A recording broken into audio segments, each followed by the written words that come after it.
안녕하세요. 옛 이야기입니다. 옛 이야기의 사연을 여러분들에게 읽어드릴 DJ 유진입니다. 구독과 좋아요는 채널 운영에 큰 힘이 됩니다. 꼭 부탁드리며 저는 여러분들의 댓글도 모두 읽고 있으니 댓글도 많은 참여 부탁드립니다. 그럼 오늘의 사연 바로 시작할게요. 요즘 드라마들을 보면 막장도 그런 막장이 없잖아요. 죽이고 살아나고 또 죽고 점 찍고 다시 돌아오고 말이에요. 그만큼 시청자들 수준이 높아져서 드라마와 현실을 잘 구분하기 때문에 그렇게까지 말도 안 되는 판타지 같은 이야기들이 인기도 많고 많은 거겠죠. 하지만 그럼에도 불구하고 저희 시어머니께서는 여전히 텔레비전 속 드라마 속 세상에 살고 계십니다.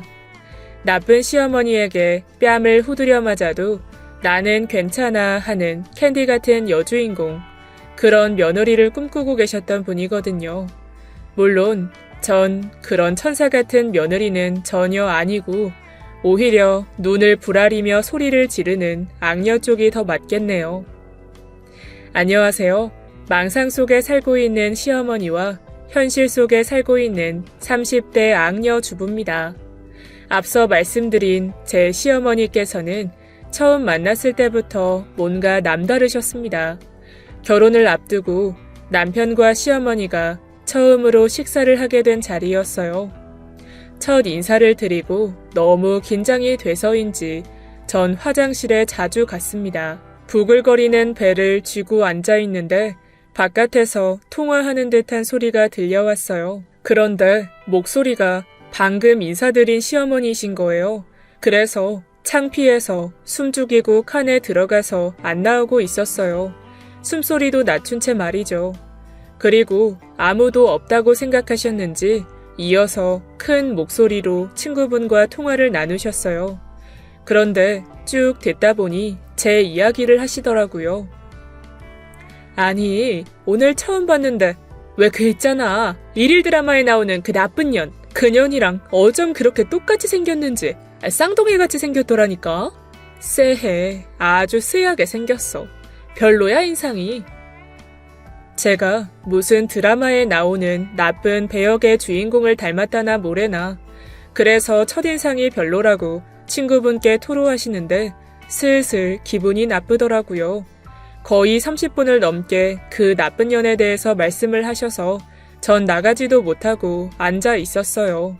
마지막으로 시어머니는 집안 배경이 어느 정도인지 확인하고 결혼을 시키든지 말든지 한다고 말도 안 되는 소리를 하시고는 통화를 끝내셨습니다. 전 숨죽이고 있다가 시어머니가 나가시고 나서야 씩씩댔어요. 분명 인사드릴 때는 그렇게나 세상 좋게 인사하시고는 딸같이 생각하겠다고 하시더니 딸은 무슨 처 죽일 년 닮았다고 그 난리를 피시는데 참 할 말이 없더군요. 전 자리로 다시 돌아와 아무렇지 않은 척 앉아 있었어요. 그런데 시어머니께서 제게 이런 말을 하시더군요. 혹시 집안 배경이 어떤지 말이에요. 그렇게 내로라 할 부잣집은 아니지만 부모님 검소하게 사셨고 부지런히 모아두신 재산도 꽤 있어서 남부러울 거 없을 정도는 되었어요. 그래서 겸손하게 말씀드렸죠. 부모님 명의로 아파트 한 채가 있다고 말이죠. 그랬더니 시어머니의 기대에 가득 찬 눈빛이 바로 풀어지더니 굉장히 씁쓸하다는 듯 아, 그러니? 그러고 마시더군요. 사실 아파트 말고 시골에 논도 있고 그 외에 임대료를 받고 있는 건물도 있지만 솔직히 제 것도 아니고 부모님 것이니 말로 꺼내지 않았습니다. 얼굴 비추고 인사드리는 자리지 재산 자랑하기 대회는 아니잖아요. 그리고 남편에게 듣기로는 시댁 형편이 썩 좋지 않아 보여서 더더욱이 말하지 않았거든요. 그런데 재산 이야기를 하고서부터 시어머니 반응이 시큰둥했습니다. 결혼식은 어떤 식으로 진행할 건지 몇 번 더 물으시고는 바로 예단 이야기로 넘어갔어요. 시어머니께서 갖고 싶으신 모피코트와 진주 목걸이가 있는데 그건 꼭 예단 리스트에 넣어두라고 말이죠. 가격대와 메이커까지 콕 집어서 말씀하시는데 너무 얌체 같아 보였어요. 저희 친정에서는 예단이라기보다는 앞으로 둘이 사는데 필요한 걸 사라고 한사코 필요 없다 하셨거든요. 그리고 요즘 누가 예단을 리스트 짜서 결혼 거래하듯이 하나요? 8, 90년대도 아니고 말이죠. 말 그대로 성의만 표하면 되는 건데 시어머니의 요구는 도를 넘어섰습니다. 옆에서 듣고 있던 남편도 조금은 민망했는지 친정 부모님 이야기를 꺼내주면서 시어머니도 작작하시라는 듯 눈치를 주었어요. 그랬더니 헛기침 몇 번 하시더니 남편에게 눈짓을 하다 더 이상 말을 꺼내지 않으셨습니다. 시어머니 말씀대로 제가 그 일일 드라마 속 악녀 같다면 시어머니는 드라마 속 못된 시어머니 같았어요. 물 뿌리고 싸대기만 안 때렸지 딱 똑같았습니다. 친정에서 내어준 집이 있어서 신혼생활을 거기서 하고 싶었어요. 그런데 시어머니께서는 죽어도 결혼하고 3년은 꼭 같이 살아야 된다는 거예요. 싫다고 울고불고 난리를 치는 제게 남편은 빌고 또 빌어 3년만 참아달라고 했어요. 시어머니 혼자 계시니 걱정이 되기도 하고 며느리랑 살아보는 게 시어머니 소원이니 조금만 기다려달라고 말이죠. 진짜 착한 남편 하나 믿고 결혼했습니다. 저 남편은 내세울 거 하나 없어요. 직업도 그저 그런 일반 사무직 직원일 뿐이고 30이 되도록 어려운 형편 때문에 모아놓은 재산도 없었거든요. 내세울 거라고는 정말 착한 성격에 순한 태도, 절 너무나도 아껴주는 모습뿐이죠. 친정 부모님도 남편 배경은 마음에 안 들어 하셨지만 만나보고 바로 승낙하셨어요.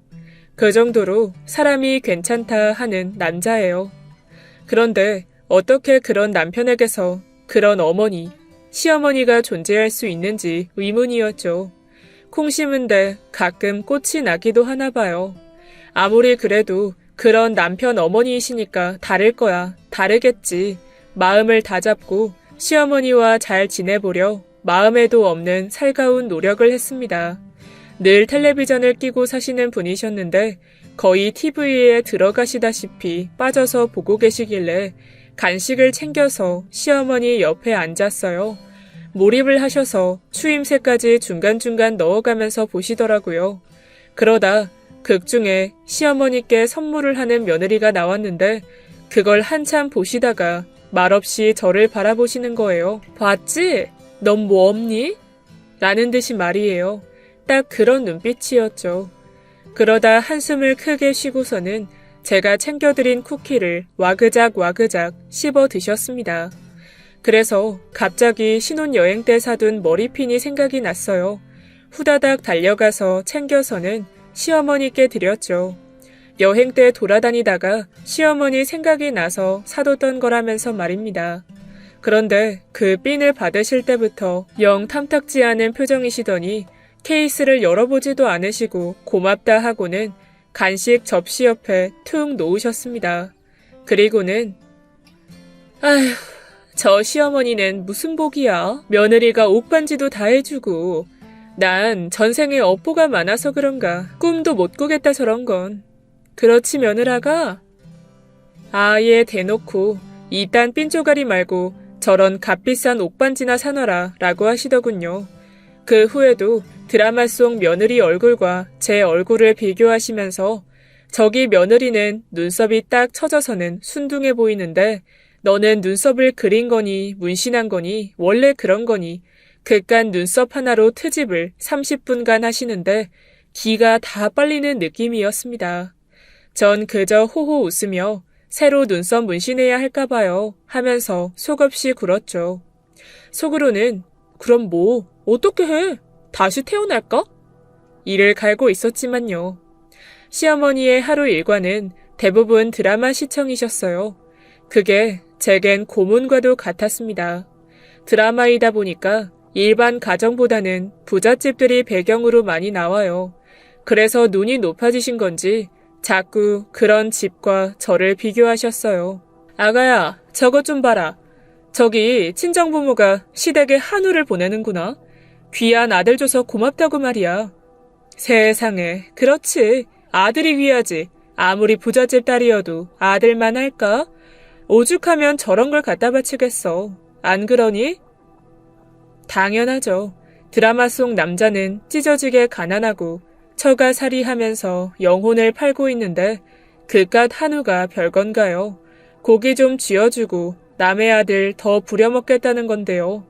너무 앞뒤 없이 딱 그 부분만 제게 알려주면서 부러워하시는데 시어머니 아들이 귀하니 뭘 갖다 바치라는 건지 이해하기 어려웠어요. 너무 짜증이 나서 남편한테 퇴근하는 길에 한우 좀 사오라고 시켰어요. 여보, 올 때 정육점에서 소고기 좀 사와. 왜요? 아이, 고기 먹고 싶어요.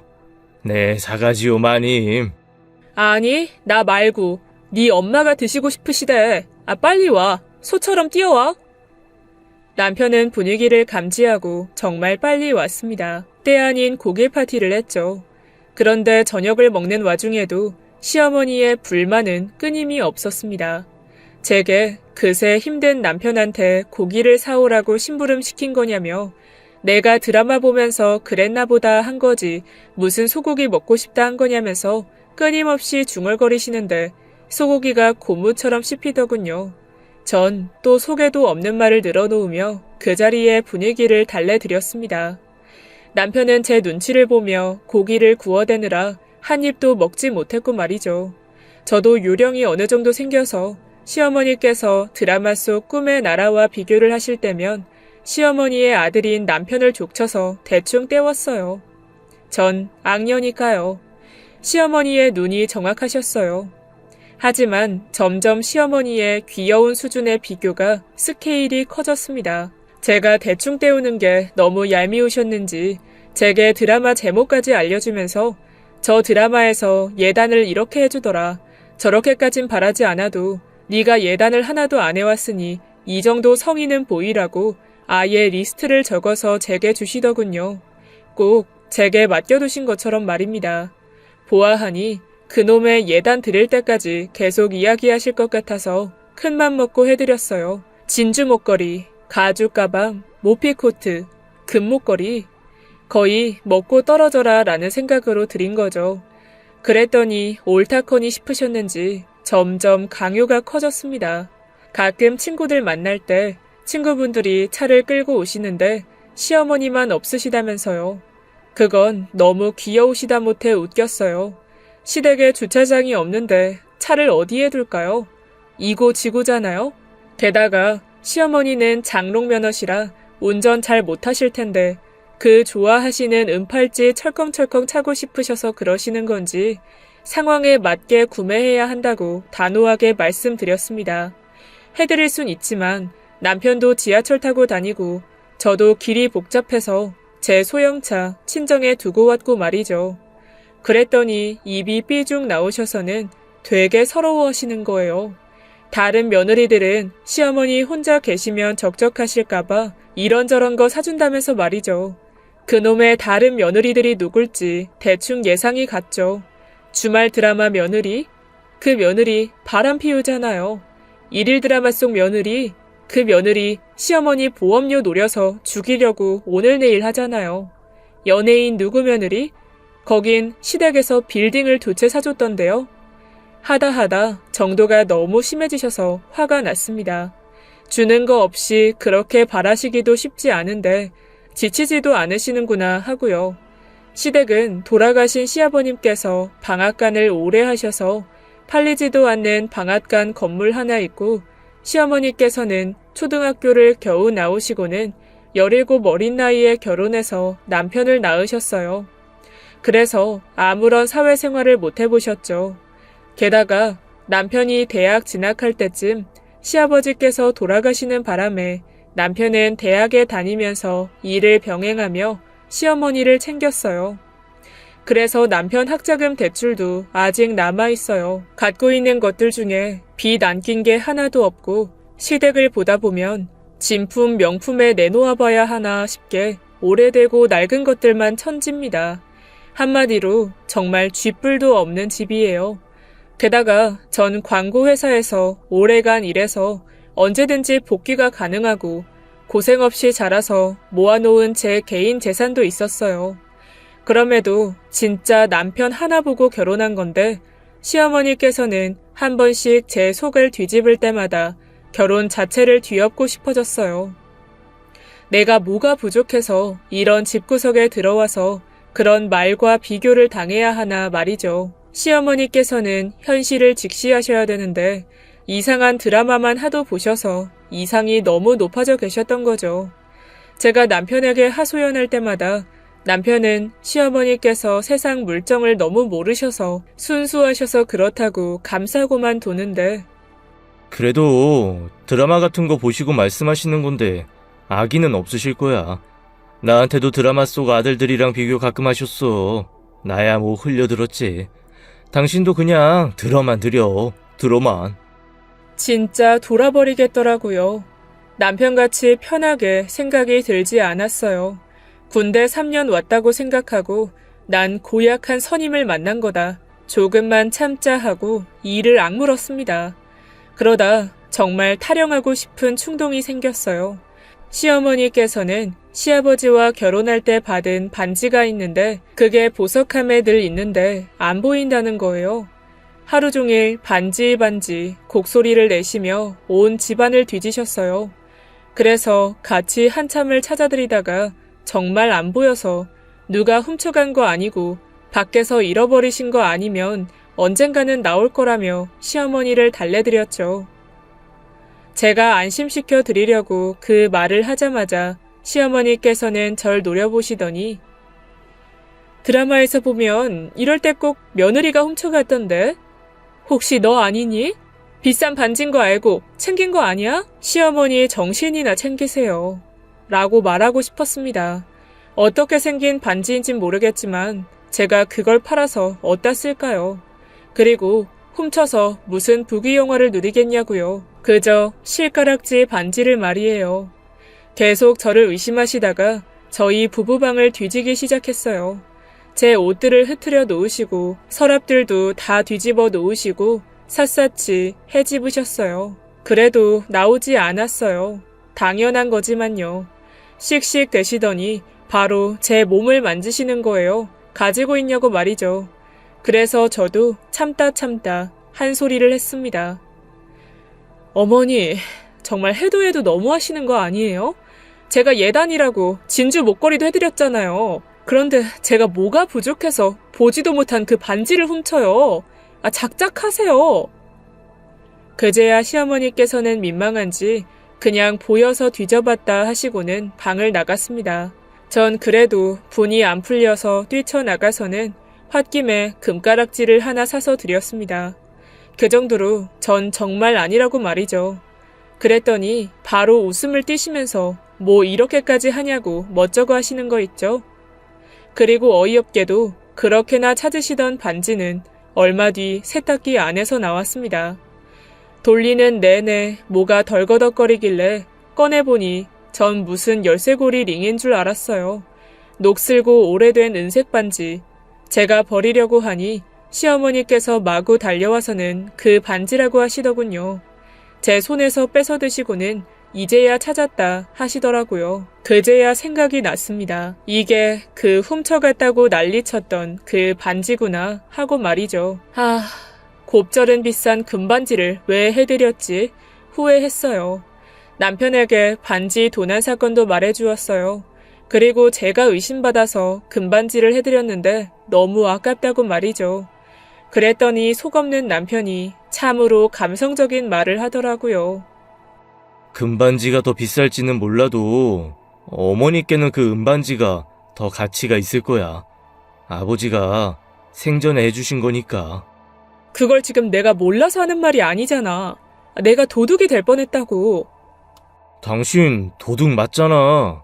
내 마음의 도둑. 분위기 파악해라. 남편은 그저 그때그때 제 마음을 풀어주기 급급했어요. 하긴 뭐 어쩌겠어요.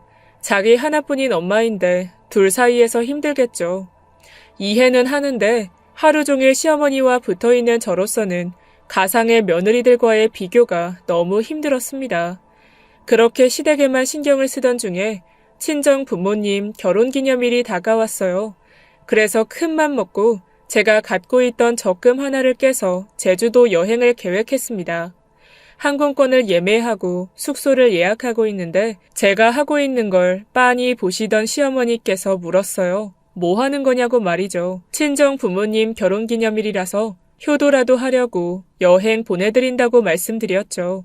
그랬더니 갑자기 한숨을 막 쉬시면서 하시는 말씀이 안 그래도 엊그제 본 드라마에서 며느리가 시어머니 온천 여행을 보내주더라. 너무 부럽더라. 나는 일본 온천 여행 언제 가보냐면서 또 비교를 하시는 겁니다. 순간 후회했어요. 친정 부모님 여행 보내드리는 거 입 다물고 있을걸 하고 말이죠. 그때가 하필 여행철이라서 텔레비전만 틀었다 하면 여행에 대해서 나오고 홈쇼핑에서도 여행 패키지 상품을 팔고 난리도 아닌 거예요. 그러니 나올 때마다 시어머니께서 입버릇처럼 계속 말씀을 하시는 겁니다. 친정은 챙기고 자신은 무시하는 거냐면서 아이고 이래서 딸 가지면 비행기 태워준다더니 그게 딱 맞는 말이라며 계속 비꼬시는데 결국은 질려서 일본 온천 여행을 보내드렸습니다. 그것도 가장 비싼 코스로 친구분 3분 것까지 같이 말이죠. 전 텅 빈 통장을 보면서 피눈물을 흘렸지만 적어도 여행 가신 기간 동안은 아쉬운 소리 듣지 않아도 돼서 좋긴 했어요. 시어머니께서 드라마를 하도 보시니 안 계시는 동안에는 소리가 나는 그 어느 것도 켜두지 않고 모두 꺼두었습니다. 그리고 남편과 정말 오랜만에 신혼 분위기를 느꼈습니다. 그래도 남편이 눈치는 있어서 시어머니 안 계시는 동안 제게 정말 잘했어요. 친정 부모님께도 찾아가서 밥도 사드리고 제가 시어머니께 털리고 있는 동안 남편은 그런 저를 위해 알게 모르게 효도를 많이 했더라고요. 몇 번씩 친정 부모님께 연락이 왔습니다. 사위 정말 잘 얻은 것 같다고 말이죠. 딸인 저보다 더 연락을 많이 해주고 잘 챙긴다고요. 그래서 잠시간은 분노가 좀 사그러들었습니다. 그런데 그게 약발이 오래는 못 가더라고요. 시어머니는 드라마빨로 절 계속 뒤흔드셨거든요. 일본 여행을 다녀오시고 한동안은 별말 없으시더니 새로운 드라마는 계속 나오고 드라마 속 며느리들은 계속해서 진화를 하니 다양한 비교와 예시가 쏟아졌습니다.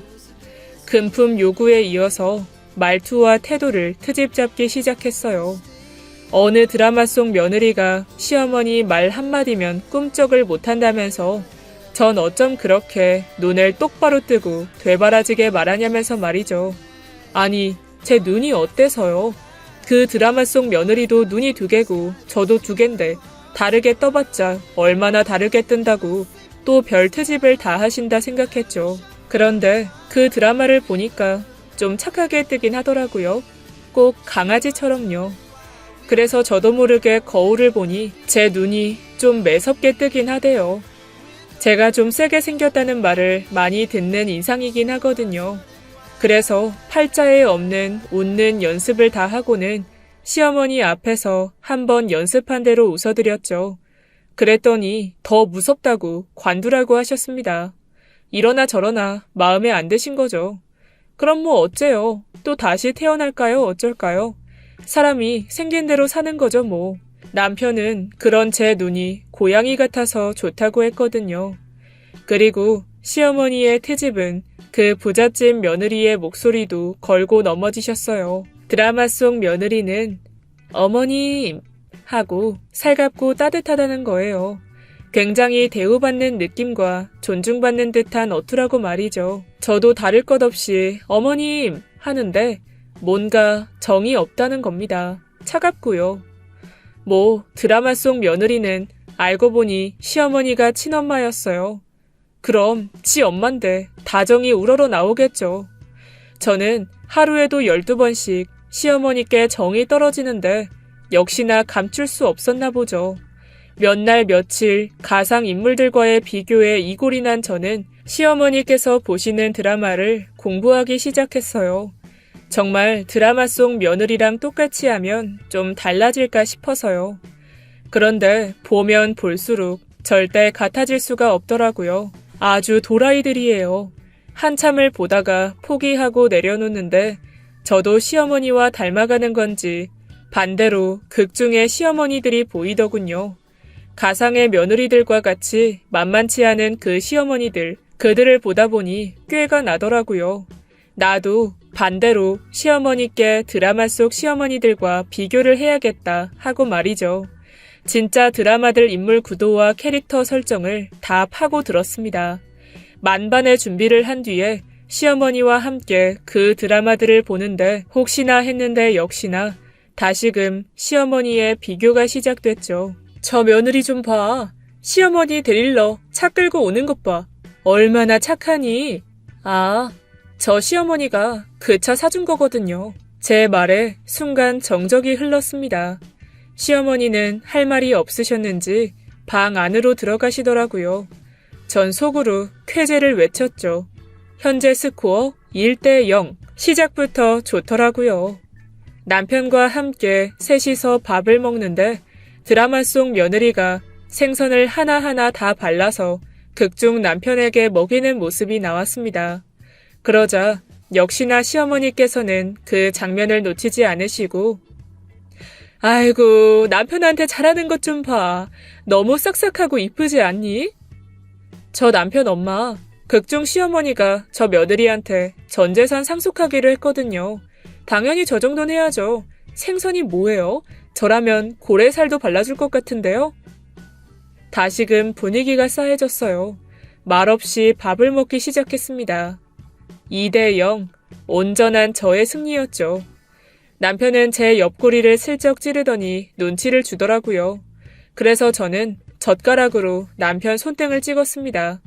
생선 말고 손등을 발라주기 전에 가만히 있으라고 말이에요. 저의 여태껏 말 못할 서름을 그 누가 알까요? 전 세상에서 비교가 제일 나쁜 것 같아요. 이렇게 극단적으로 해야 시어머니께서 그 나쁜 버릇을 고치실 것 같았고 말이죠. 그러던 어느 날 저는 시어머니와 버금가는, 아니 더 하신 분들 6분을 더 얻게 되었습니다. 시어머니께서 외출하시다가 횡단보도에서 살짝 차에 치이셨어요. 부딪히는 수준이었는데 나이가 있으시다 보니 놀래서 넘어지시면서 다리를 다치셨습니다. 그래서 한 달 정도 물리치료를 받으시면서 입원을 하셨죠. 입원하신 병실에 또래의 어머님들 6분이 계셨습니다. 연배가 비슷하시다 보니 금세 친해지셨더라고요. 그런데 보시는 드라마도 비슷하셨던지 제가 병실에 들어서자 쑥덕쑥덕 하시는데 대충 감이 오더라고요. 네, 제가 그 나쁜 년 닮은 며느리입니다. 한바탕 시어머니께서 제 이야기를 하신 것 같았어요. 그리고 병실 안에 텔레비전이 있는데 매일 시어머니께서 보시던 드라마가 하고 있었어요. 어김없이 보시면서 이야기를 하시는데 시어머니 같은 분 6분이 말을 보태시는데 혼란스러웠어요. 극중 며느리가 남편을 배신하고 돌아서는데 여기저기서 욕이 난무했습니다. 저거 저럴 줄 알았다. 생긴 것부터가 그럴 것 같더라면서 말이죠. 아니, 참하고 강아지처럼 생겼다면서요. 그러다 그 여우같이 생긴 여배우가 일편단심으로 남편 역 배우에게 접근하자 또 웅성웅성하기 시작했어요. 원래 생긴 거 저렇게 세게 생긴 애들이 오히려 뒤에서 호박씨 안 까고 의리 있다고요. 어머님들의 순간순간 변하는 그 마음이란 귀여우시면서도 무논리에 헛웃음이 났습니다. 그러다 드라마 속 시어머니가 며느리를 안아주고 잘 챙겨주는 장면이 나오길래 저도 모르게 아휴, 저런 시어머니만 있으면 고부 갈등 같은 게 왜 있겠어요. 너도 나도 시집살이 하려고 들겠죠. 엄마보다 좋은 시어머니인데 무슨 저런 말도 안 되는. 순간 병실 안의 모든 분들이 절 쏘아보더라고요. 사리를 느꼈어요. 입을 꾹 닫고 사거나 깎았습니다.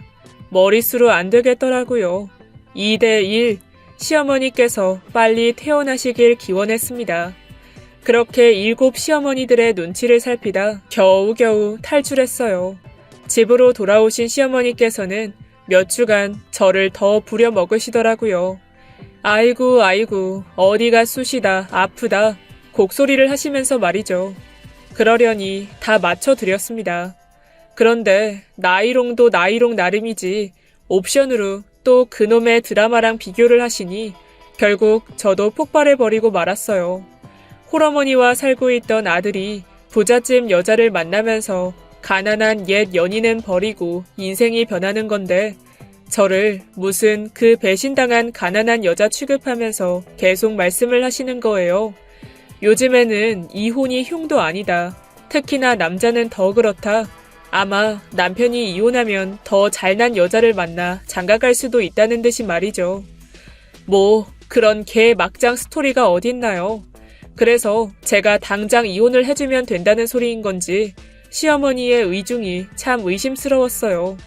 전 너무 화가 나서 각자 갈 길을 가더라도 확실한 현실 파악은 하셔야 될 것 같아서 방에서 남편과 제가 회사 다닐 때의 급여 명세서를 들고 나왔습니다. 비교해서 보여드렸죠. 남편보다 제가 월급이 170만 원 정도 더 높았고 일일이 말씀드리지는 않았지만 집안에 알려드리지 않은 재산도 꽤 있다고 말이에요. 부잣집 딸 정도는 아니지만 시어머니 아들은 넘보지도 못하게 부유한 집의 딸이라고 말이죠. 무슨 제가 한참 아쉬운데 어쩔 수 없이 결혼시켰다는 듯이 계속 말씀하셔서 너무 어이가 없었습니다. 한없이 유치하지만 시어머니께는 유치하게 대응하는 수밖에 없었거든요. 저도 처음에는 시어머니의 비교가 참을만 했어요. 그럴 수도 있지, 소녀 감성이시구나 하고 말이죠. 그런데 그게 도를 넘어서 남편이 이혼하고 다른 더 잘난 여자를 만날 수 있다니요. 그건 시어머니께서 먼저 선을 넘으신 거잖아요. 그래서 저야말로 지금 당장 남편이랑 이혼하고 다시 제가 하면 남편처럼 정말 쥐뿔도 없는 남자보다는 나은 사람이랑 결혼할 수 있다고 쐐기를 박았습니다. 그럴 마음도 없었지만요. 그랬더니 시어머니께서 되려 당황하시고는 저에게 뭐 그렇게까지 하냐면서 불편한 기색을 보이셨어요. 그저 드라마 속에 그런 내용이 나오니까 난 내 아들이니 그렇게 생각할 수 있지 않냐면서 말이죠. 저도 계속 비교를 당하니 제 자신을 위해서 이렇게 말씀드린다고 했습니다. 그러고도 저는 분이 안 풀려서 시어머니 비교를 계속 이어갔어요. 시어머니께서 드라마를 보실 때마다 드라마 속 시어머니와 끊임없이 비교했습니다. 어머나, 어머니, 저 시어머니 좀 보세요. 화장이 너무 우아하시지 않아요? 근데 우리 어머님은 너무 칙칙하시다. 화장품 좀 바꿔드려야겠어요. 그리고 저 시어머니 영어도 너무 잘하시네요. 유학파신가? 그럴 때마다 시어머니께서는 헛기침을 하시거나 말을 돌리셨어요. 꼭 이전의 제 모습처럼 말이죠. 그러시더니 슬슬 분가할 때 되지 않았냐면서 남편을 설득하시더라고요. 3년 채울 필요 없으니 이제 분가하라고 말이에요. 그런데 집 빨리 구하기가 어찌 그리 쉬운가요? 친정에서 내주기로 한 집은 다른 사람 세를 내주어서 들어갈 수가 없었고 앞에서 말씀드렸다시피 모아놓은 돈 하나 없는 남편 쪽에서 뭘 할 수 있겠어요. 꼼짝없이 시댁에 있을 수밖에 없는 상황이었죠. 시어머니의 바람과는 다르게 전 시어머니께 찰싹 붙어 있었고 드라마 시청이 곤혹스럽게 만들었습니다. 텔레비전만 켜셨다 하면 제가 바로 달려왔거든요. 이전의 시어머니처럼 드라마뿐만 아니라 별거 아닌 홈쇼핑이나 연애 기사에도 다 혼신의 힘으로 비교해댔어요. 나중에는 시어머니께서 텔레비전을 아예 안 보시더라고요. 라디오 같은 걸로 라디오 드라마를 들으시는데 그것 또한 놓칠 수 없더라고요. 사연 같은 게 나오면 득달같이 시어머니와 빗대어 이야기를 했어요. 세상에, 어머니, 이 사연에서 시어머니가 며느리 대학을 보냈대요. 되게 능력 있으신가 보다, 그죠? 전 시집 와서 딱히 받은 것도 없는데 계속 해드리기나 했지. 좀 있으면 제 생일이에요, 어머니. 전 요즘에 그렇게 냉장고를 바꾸고 싶더라고요. 분가해서 가져갈 수 있으면 더 좋고요. 하도 제가 옆에서 땡땡대니까 나중에는 라디오도 듣지 않으셨습니다. 책을 읽으시더라고요. 그런데 읽으시는 소설책도 결국에는 드라마 같은 이야기뿐이라서 시어머니 주무실 때 제가 모두 다 읽고는 읽고 계실 때 옆에서 또 조잘조잘 됐습니다. 그 주인공이 남자를 잘 만났네, 돈이 많네, 능력이 좋으니 그러고 산다는 둥 늘 시어머님이 제게 하시던 그런 류의 이야기들을 했어요. 이제야 진이 빠졌는지 시어머니께서 그제야 두 손 두 발을 다 드셨습니다. 시어머니께서도 다시는 안 그러시겠다면서 말이죠. 네가 왜 그러는진 알겠는데 나는 다 너 잘되라고 그런 거다. 괜히 이상하게 받아들이지 말고 우리 서로 끝내자 좀. 그리고 제발 빨리 분가해서 나가라. 넌덜머리가 난다는 듯이 말씀하시더라고요. 드디어 저의 거울 화법이 통했습니다. 승리한 게 썩 기쁘지는 않았어요. 계속 상처받을 말만 하니 제가 진짜 나쁜 년 같기도 하고 한편으로 죄책감이 많이 들었거든요. 자식 가진 부모 마음 다 똑같을 텐데 시어머니께 따지려면 결국 남편도 까내리면서 말해야 했으니까요. 시어머니께서는 항복과 동시에 정말 비교를 일절하지 않으셨습니다. 남편도 시어머니께서 변하신 것 같다고 제게 어떻게 한 거냐고 물었죠. 하지만 제가 여태껏 치졸하게 시어머니 피를 말린 건 얘기 못하겠더라고요. 그래도 저보다 어른이신데 제가 너무 버릇없이 말한 것 같기도 하고 다른 방법도 생각해 볼 법한데 너무 유치했던 것 같기도 하고 말이죠. 시어머니와의 드라마 공방이 끝나고 저희 부부는 예정대로 뒤늦은 분가를 하게 되었고 시댁을 나올 때 시어머니께 그동안 죄송했다는 말을 건넸습니다. 시어머니께서도 적당히 할 걸 과했다고 푸념을 늘어놓으셨어요. 그래도 미혼정이라도 든 건지 드라마들을 볼 때마다 시어머니가 많이 생각이 나더군요. 아, 또 저런 장면 나왔네. 아주 반복되는 스토리구나 하면서도 이거 시어머님이 보셨으면 나한테 저 며느리는 하셨을 텐데 하면서 웃음이 나곤 했습니다. 시어머니께서는 여전히 드라마를 즐겨보세요. 하지만 제가 있을 때는 의식하시는 건지 안 보시고 다큐 채널 같은 걸 뜬금없이 틀어두세요. 그리고 이전에 늘어놓으시던 억지스러운 비교는 더 이상 하지 않으십니다. 워낙에 요즘에는 가족 드라마가 별로 없기도 하고 그렇게 지고지순한 며느리 캐릭터들도 없더라고요. 저같이 억세고 악쓰는 며느리들은 많지만요. 가끔은 드라마 속 막장 스토리들보다 더한 현실이 존재하기도 합니다. 하지만 결국은 다 사람 사는 이야기들이고 저마다의 사정이라는 게 있는 거겠죠. 재밌게 보는 것까진 좋지만 너무 감정이입해서 주변과 비교를 하고 상처를 주는 건 드라마의 악기능인 듯합니다. 드라마는 그저 드라마일 뿐 막장의 치정 드라마가 아닌 시트콤 같은 제 이야기를 들어주셔서 감사합니다. 들어주신 분들께는 늘 해피엔딩만 있길 바랍니다. 지금까지 예디야기였습니다. 끝까지 함께 해주신 여러분 진심으로 감사드리며 저는 내일 이 시간 다시 돌아올게요. 감사합니다.